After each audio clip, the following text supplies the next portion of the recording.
Seconds with Raymond Francis. Hi everyone, this is Raymond Francis and we're listening to 60 Seconds, and there are some things you need to know about vaccinations. You have a right to know about vaccinations. And here's an example. In December of 2019, the St. Theresa Catholic School in Houston, Texas closed early for winter break because of an outbreak of whooping cough among the students and the staff. Now, when outbreaks like this happen, the disease industry is quick to claim failure to vaccinate as the cause. But here's the problem.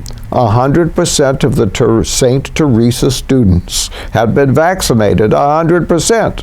So the inconvenient truth is this: it's not failure to vaccinate, it's failure of the vaccine.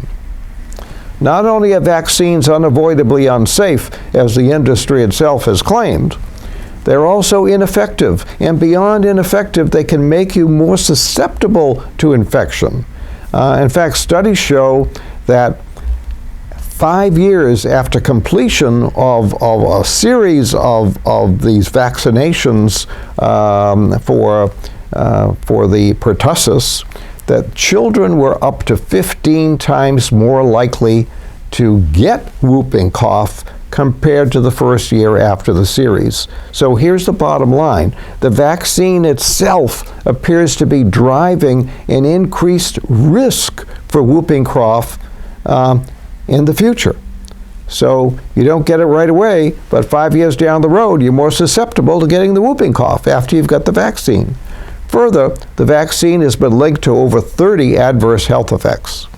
So this example is not unique. There are numerous examples in the public literature of vaccination failure in highly vaccinated populations. Now, I thought you had a right to know this. The buyer beware, and you got to make your own decisions. But you have a right to know it, and there you are. Thank you so much. We love you all. Thanks for listening.